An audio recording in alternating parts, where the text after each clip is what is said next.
Marker. 1 minute, 1 minute. We're just on live. Can you text me privately? I'm just going to introduce Azie. So just give me a second here.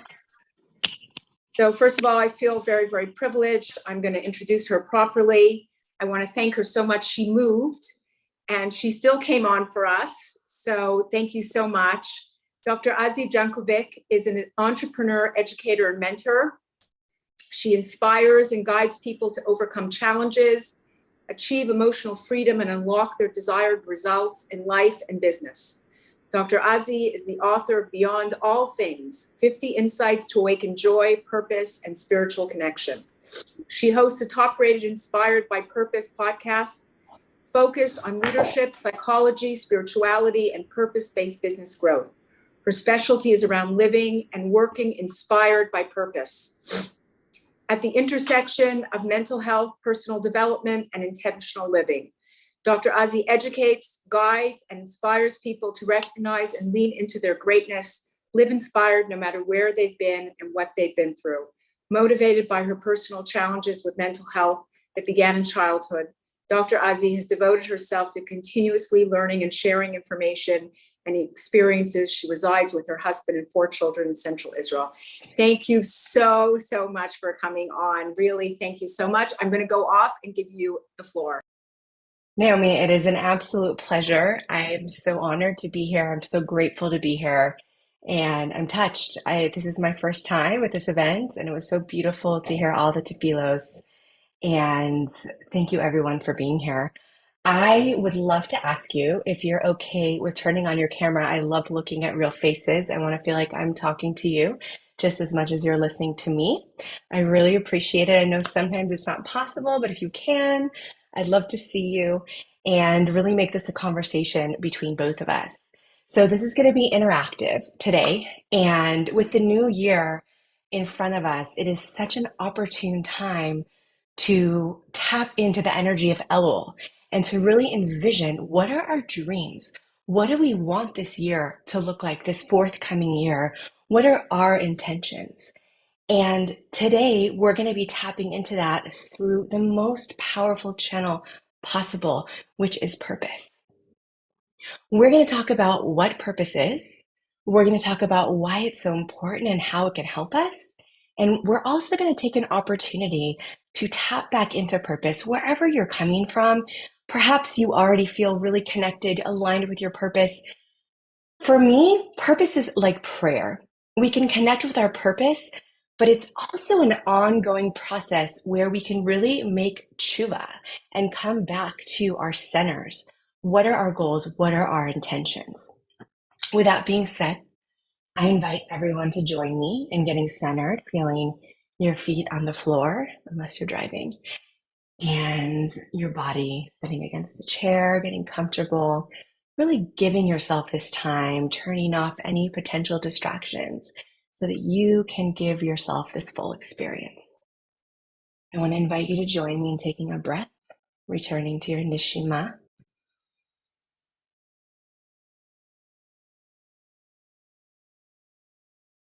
And taking another breath, allowing it to relax you.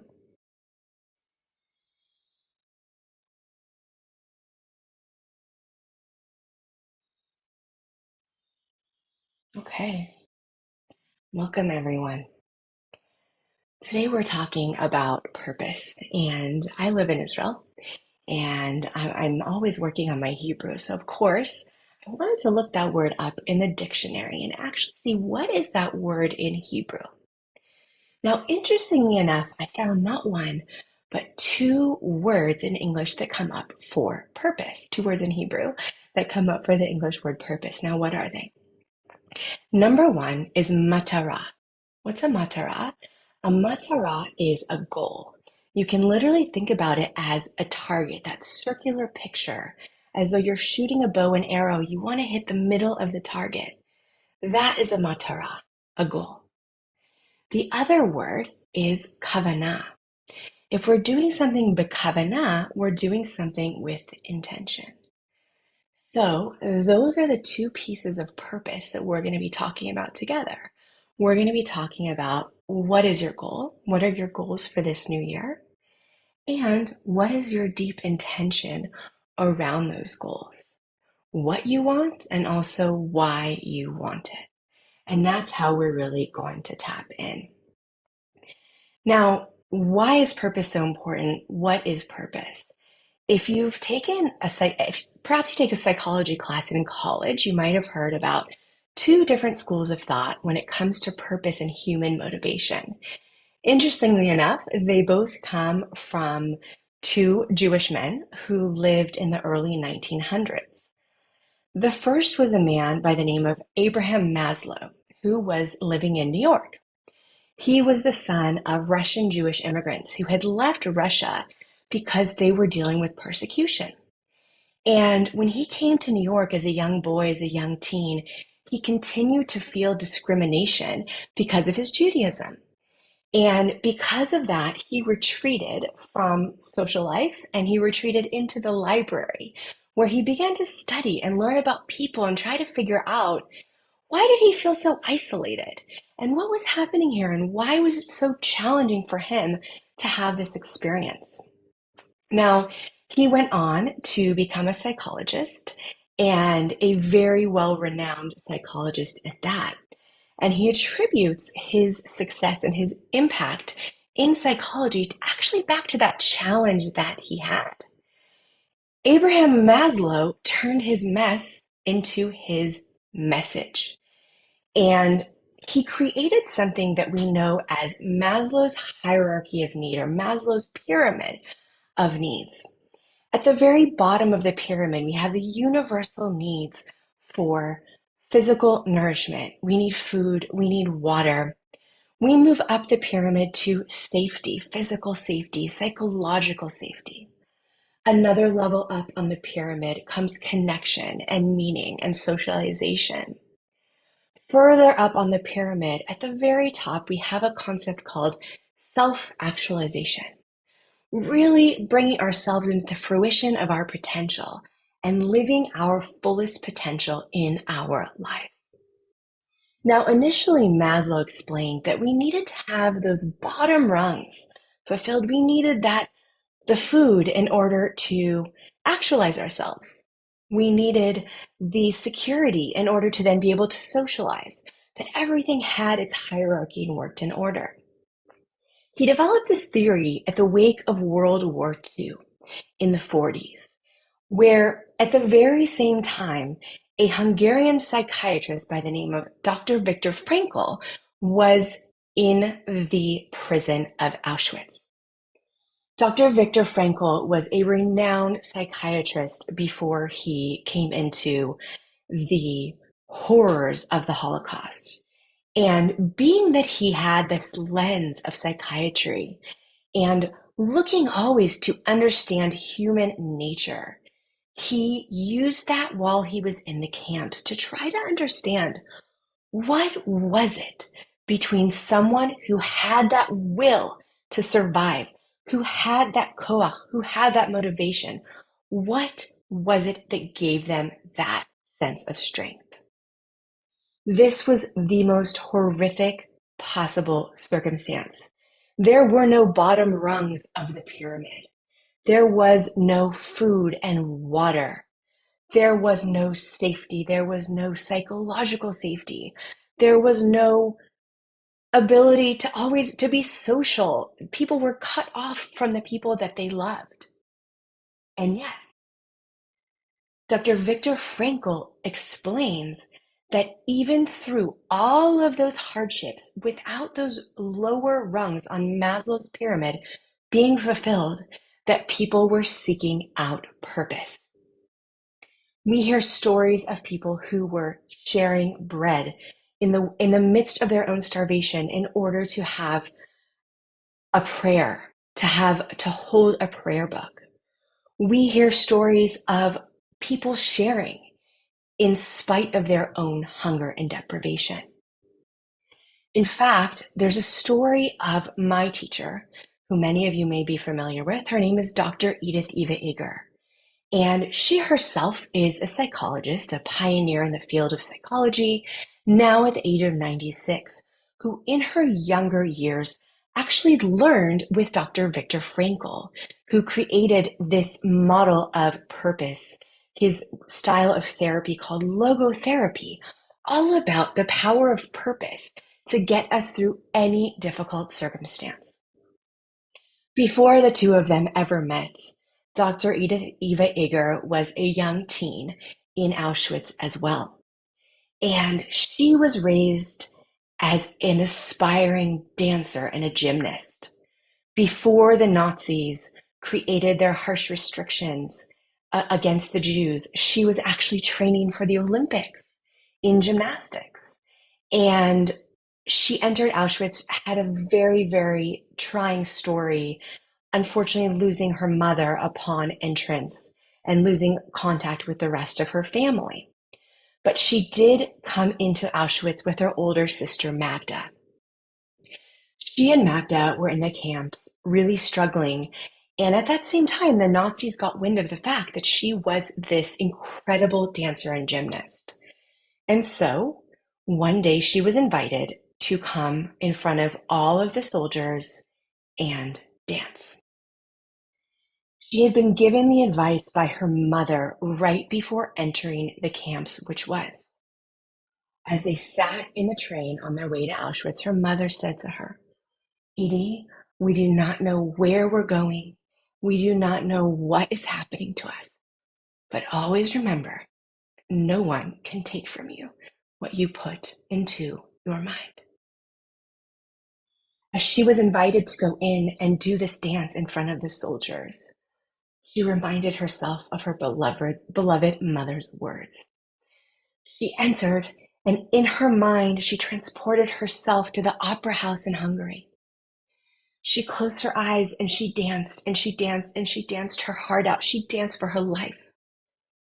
And when she finished, she was rewarded with a loaf of bread. In utter despair and starvation, she could have finished that bread start to finish. But first in her mind was not herself. It was her older sister, Magda, who was bigger than her and who she knew was hungrier than she. So she returned to the barracks and she shared her bread with her sister and the girls inside the barracks with her. Flash forward about a year, they were coming to the end. They were nearing their liberation. Nobody knew that they were nearing their liberation, but they were all physically and physiologically and psychologically at the end. And they were on a death march. And at that time, young Edie, she was 16 years old, small and frail, riddled with disease and illness, broke her back on a death march in the snow. Now, she tells the story in her New York Times best-selling book, The Choice. She recounts this story and shares how on this death march, if someone were to fall off to the side, that would be the end. And at the moment that she broke her back, she began to fall immediately to the side. But before she was able to hit the ground, the girls around her, I cry every time I tell this story because it's so, so beautiful.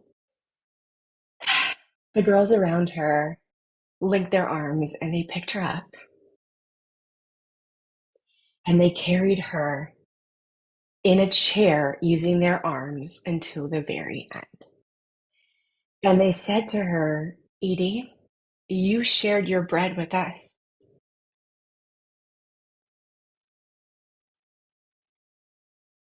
And now we're here for you."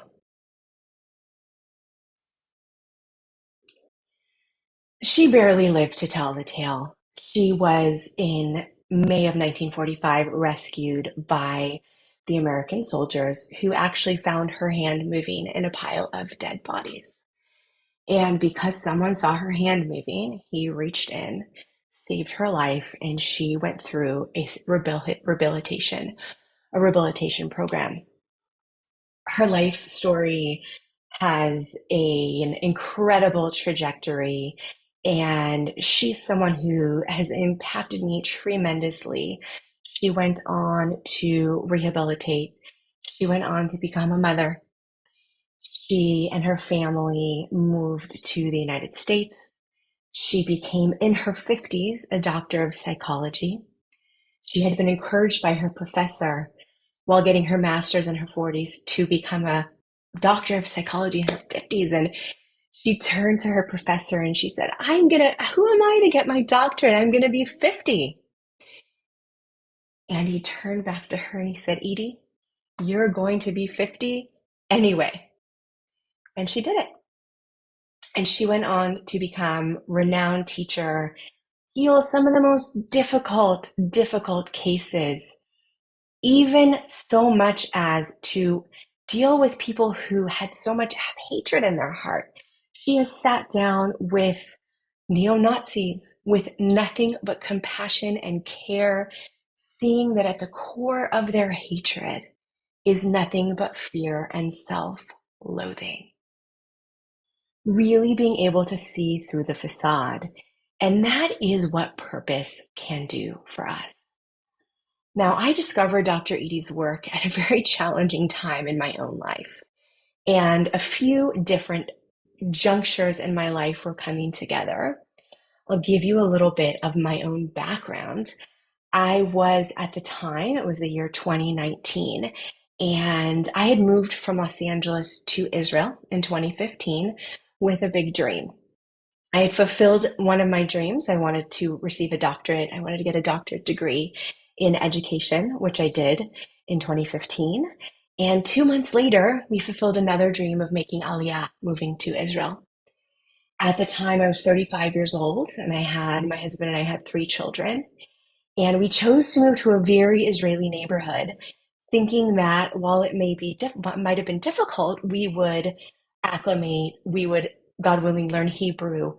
And we moved to a very quiet kibbutz where we were surrounded by Hebrew speakers. And yes, we fulfilled the dream, and it was incredibly exciting. But at the very same time, I felt as though the rug had been swept out from under me.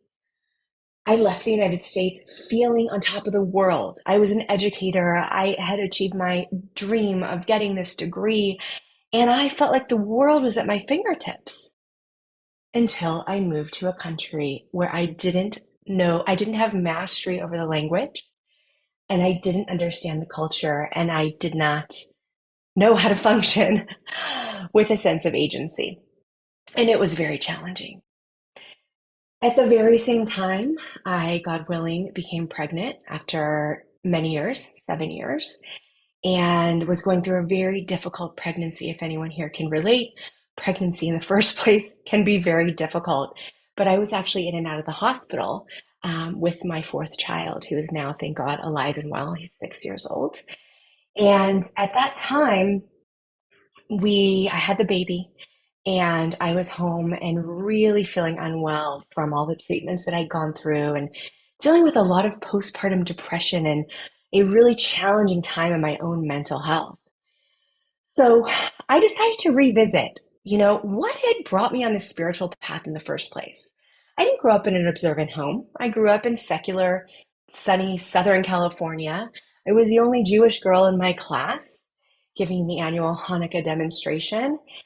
I did not meet an observant Jew until I was in college, and I chose observancy very, very consciously. And so I decided, here I was about 15 years later in 2015, and I was feeling terrible physically, psychologically, and I was wondering why I bothered going to all that school if I couldn't use it in my new country. I was really backpedaling, feeling a lot of regrets. But at the same time, I knew in my spiritual core, we know in our spiritual cores, there's no such thing as regret. Every single thing you've ever done is on purpose. There is a reason.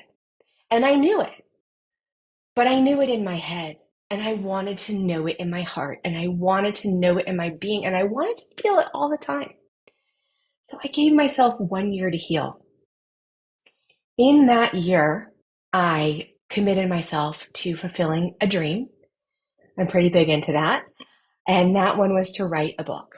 So my book is all about spirituality. It's really about awakening purpose and joy and spiritual connection, which were all of the things I wanted to do for myself. I wrote this book for myself, and I really wasn't even planning on sharing it. I wanted to remind myself why I chose this lifestyle. Why did I move across the world in the first place? What is all of this observance all about? It's hard sometimes. So I revisited all of the spiritual texts and the texts in psychology, and I started compiling a book. And at the same time, I was going from healer to healer to healer. I was tapping, I was doing cognitive behavioral therapy. I was doing all sorts of meditation and visualization. And I was also going to doctors. I truly believe that healing is multifaceted. And so I gave myself that year to do whatever I could to heal. One of the doctors that I went to came highly recommended. He's here in Israel and he is an integrative doctor. So not only does he have training in conventional methods, but he also has training in holistic methods that go a bit further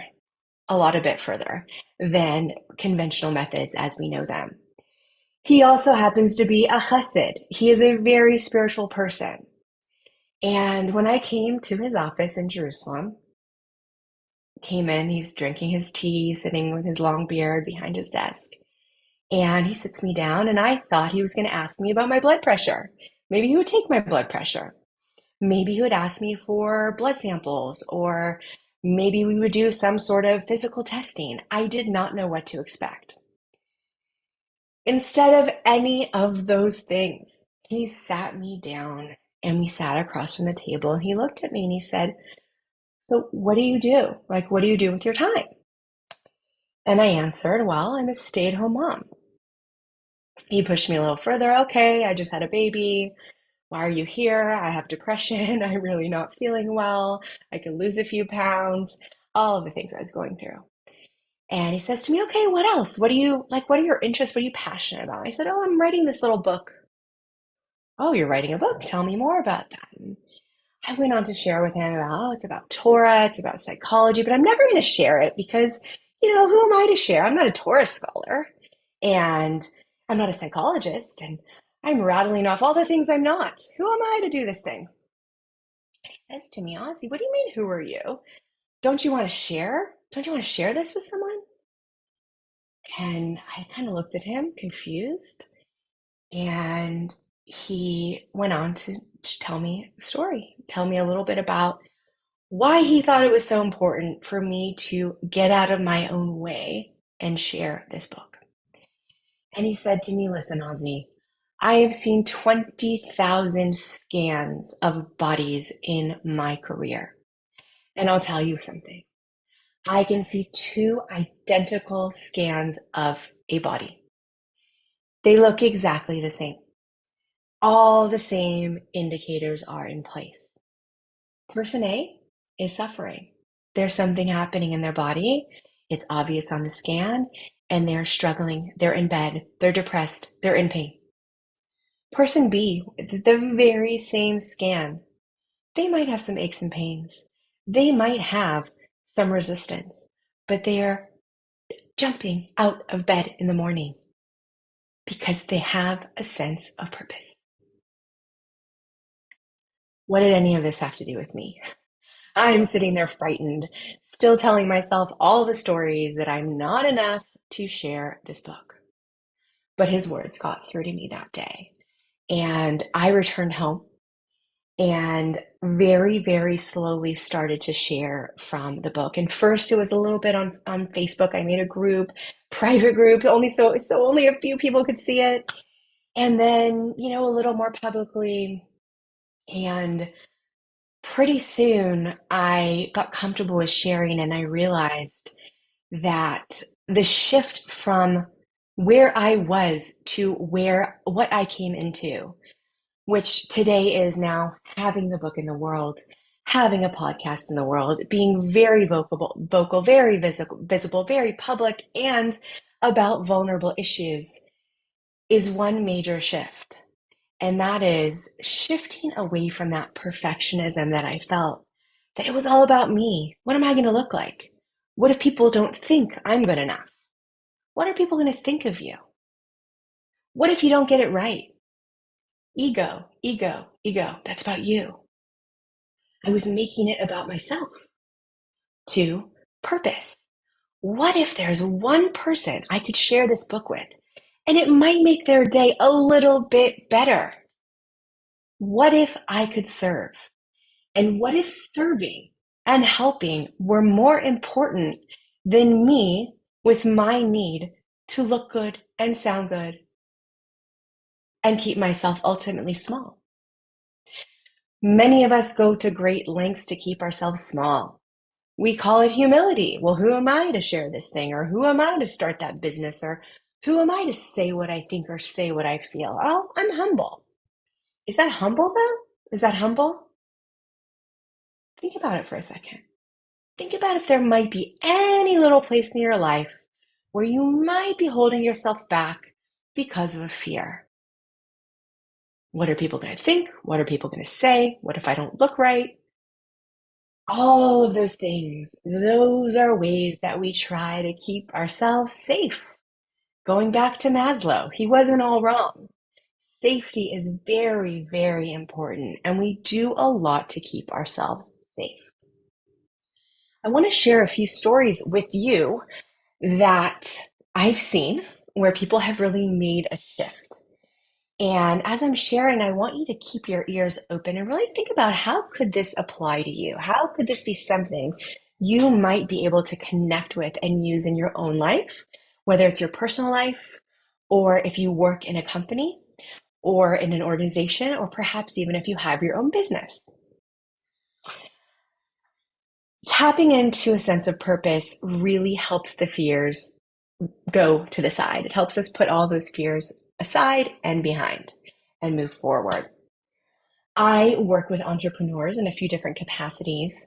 And one of the entrepreneurs I work with came to me in January. She was coming back into the workforce after many years of staying home with her children. And she thought she'd get into some personal organizing. Her name is Anjali, by the way. She lives here in Israel, and she said that I could share her story. So her name is Anjali, and she moved to Israel. She wanted to get into organizing. And we first sat down. She said, Azie, I'm really kind of trying to stay out of the mall. I want to do something productive and, do a little work here and there and, on the side. And I began to, kind of audit her social media. That's something I work with my clients on. Let's look at, what does your social media look like? And I realized very, very quickly that there were no pictures of her anywhere. You couldn't see her face anywhere. No photos, no videos. I know some people choose to go that route, and I don't. And I'll tell you why. Showing your face where you can and where it's appropriate and where it works for you is actually proven to create connection, right? Just like at the beginning of this call, I asked you to turn on your camera if you could. Seeing a face, seeing eyes, and a smile actually creates connection, and it is good for life. It is good for business. So I was encouraging her to put her picture online, on her social media, put her, go on video on social media, and she was backpedaling. No, no, no, no, no. I can't do that. I'm not comfortable. I don't want to do that. She had all of the reasons why she didn't want to do it.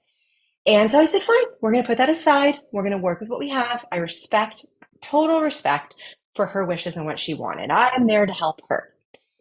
So I said, let's put that aside and let's talk about purpose for a second. And we did an exercise that I want you to do with me, okay, while I'm talking you through this story. And I said to her, Anjali, what's your goal? So I'm going to ask you that now. What is your goal? What is something you want to do in this upcoming year? You can make a note of it and see it with your eyes, see it in your mind, listen to it, really see that goal. So it's the what is the goal? It's matara. That's the first piece. What is the goal? What is the matara? Second piece is kavana. What is the intention? Why do you want to do that thing? And give yourself a minute here. And I'm going to ask you to do this with no judgment of yourself and total compassion for whatever comes up. You want to make a lot of money? Great. Have compassion for yourself. And then ask yourself, why? You want to help someone.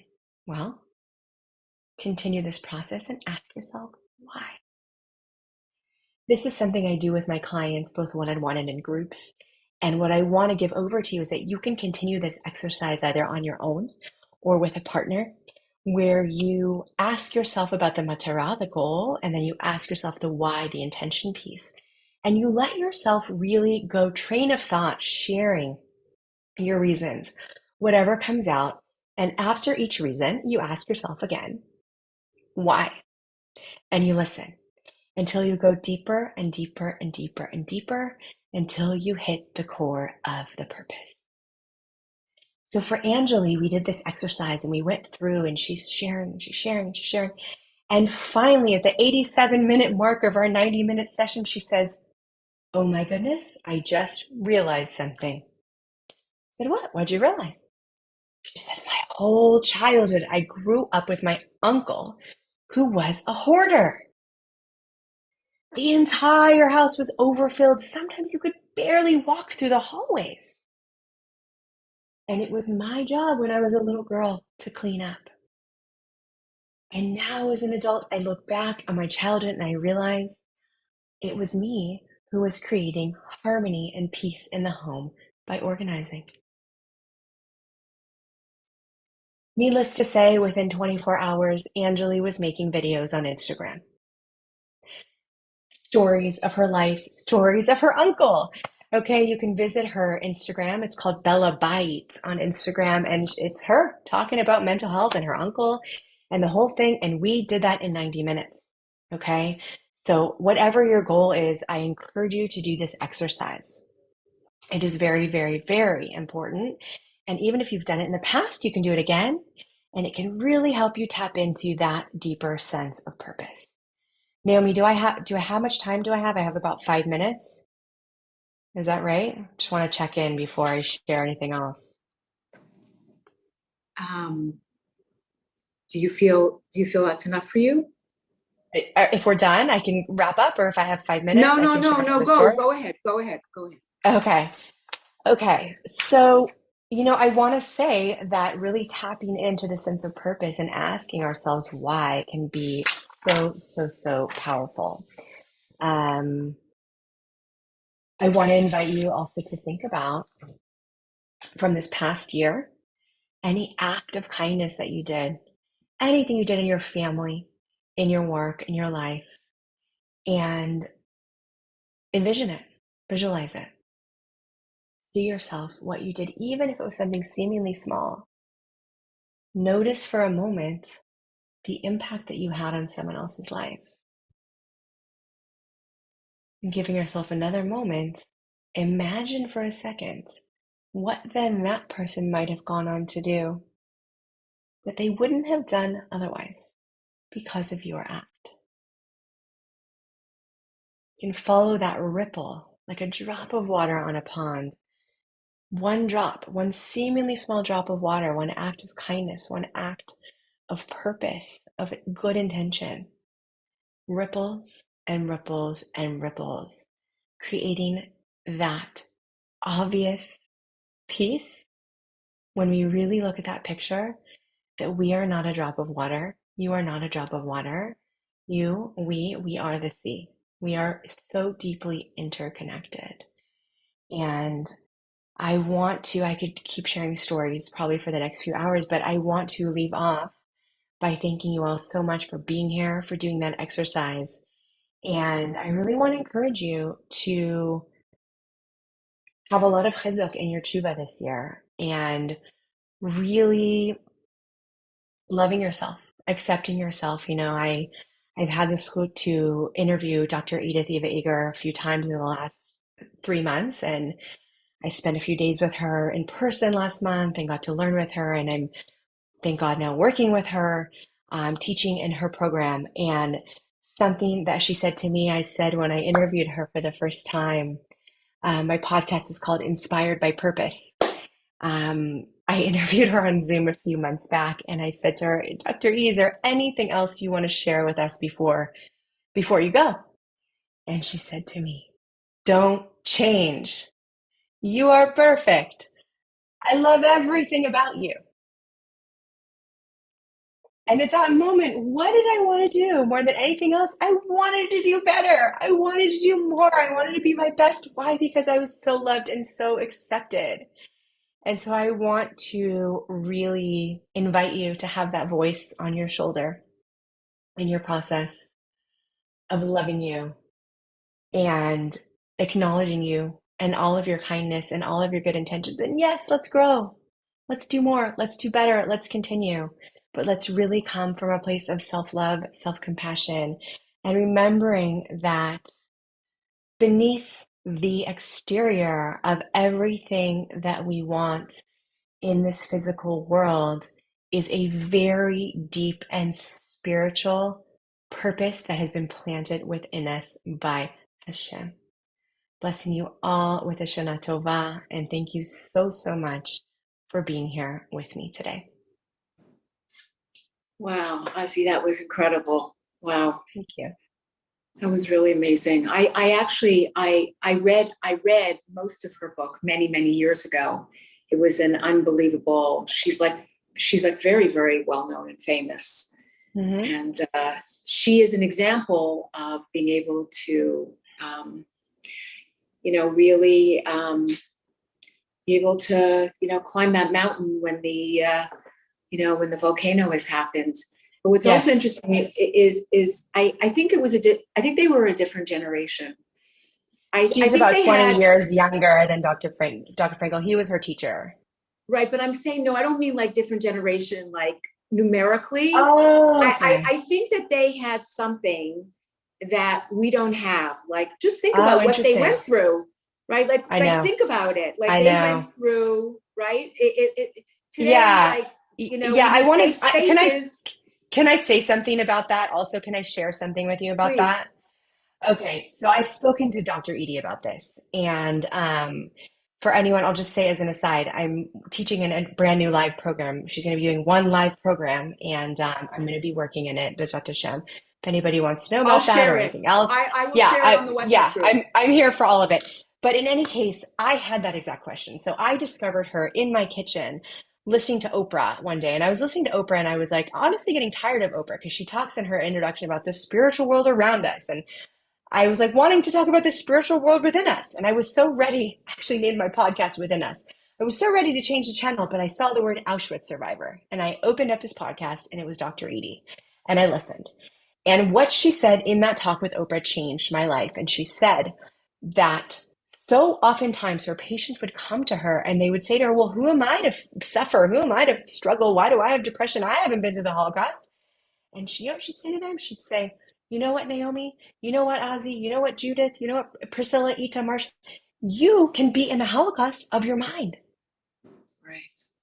So That's what, and she gives permission. And, I had been going through my years of, gosh, I've been diagnosed with depression and bipolar as a teenager and struggling, and beating myself up thinking, who am I to suffer? People have had it worse. The Holocaust happened and all. But that moment, because she gave me permission to acknowledge my struggle, I could actually start to heal. So yes, absolutely. They're a different generation. They went through so much. And still, one of the greatest lessons, if not the greatest lesson that she's imparted upon me is that in order to be a guide, in order to do anything of purpose with my life, of do anything that matters, I have to acknowledge I went through something hard in order to create the guide for someone else, in order to help someone else. Okay, I didn't go through Auschwitz, thank God. But right. let's just look at this as its own situation. And then we can be a guide or create the guide for anybody who needs us. Right. So true. So I'm going to open it up for two questions to Azie, but I just want to mention that Chaim Malka, I just want to mention before anybody gets off, Chaim Malka Abramson she's going to take challah. Anybody who wants to remain for the bracha right after Azie to be part of it can remain, and then we're going to get off. Okay, so wait a second. I'm going to take two questions. So I see Paula. Paula, you want to ask something? Paula?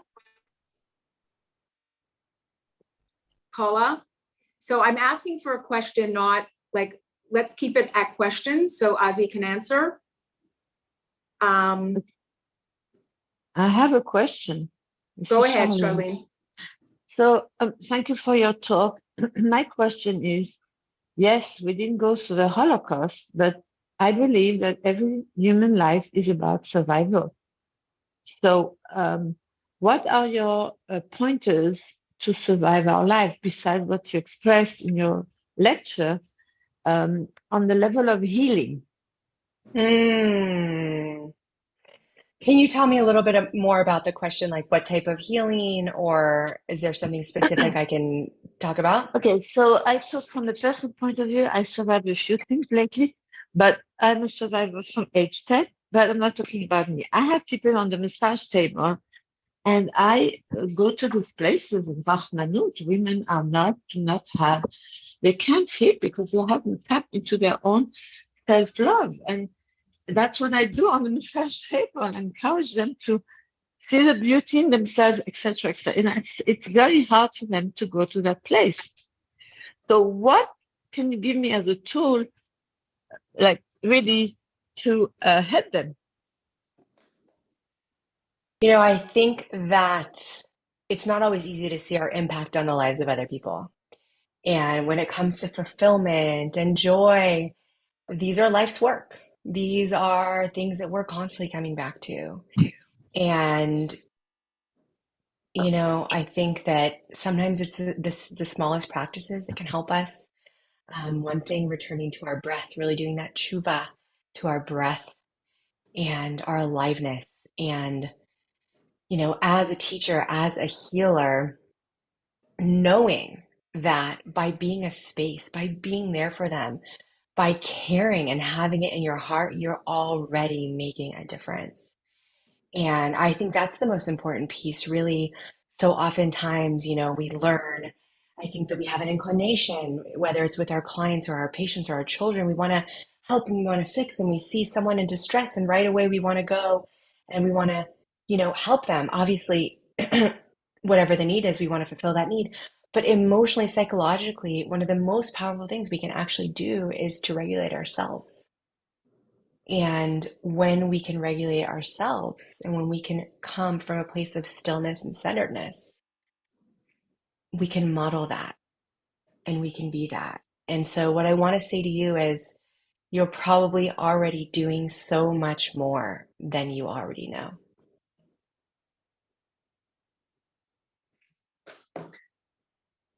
This the choice, the author Eva, she is full of joy in spite of all her survival and the difficulties. She presents herself full of joy. Mm-hmm. So, and I know it's real because I also spoke to her on the phone once, and it's not putting it up. She's really, how did she come out with so much joy in her life when she went through so much? Something that's a little Yeah. sad, or is it a Yeah, truth? Is it? it's a really good question. It's a really good question. That's, really, she's been a teacher of mine and she still is a teacher of mine. And she's funny. She makes a lot of jokes and she does a high kick and, she brings, there's a lot of joy. And it's important. I think it's important to keep our sense of humor and to seek out the people who make us happy and to seek out community. This is like between us ladies, but she says when she was in Auschwitz, she held a boob contest because what else can you do? What else are you going to do in Auschwitz? She literally drew on every ounce of her strength and humor to get through and to survive. And it's just such a model for what we can do. And again, really giving yourself so much credit, acknowledging yourself for whatever you've been through and also giving yourself room for joy and happiness and humor. So thank you so much for your question. And sounds like you've been through a lot. I really acknowledge you, and I really wish you a lot of healing. Thank you, Azie. Thank you. I think, thank you, Azie. That was really incredible. I'm going to share all your stuff on the WhatsApp. You'll share it with me. I'll share it with the group. Thank you so much. It was sharing your story, sharing all that. It was just incredible. Really incredible. Really so beautiful. And you know what? When you feel your joy, but you also feel your empathy. You feel that you've cultivated your own joy, but you've also, through cultivating your own joy, by going through the difficult things that you've been through, which I'm sure we all can write a book. Yep, we all Right? have a book. We all have a book. Right? I think that you also developed, Hashem gave you this amazing ability to develop such caring and empathy. And it all comes through. So thank you so much, Azie. It was really so My beautiful. absolute pleasure. Thank you for having me. This is a beautiful, beautiful initiative.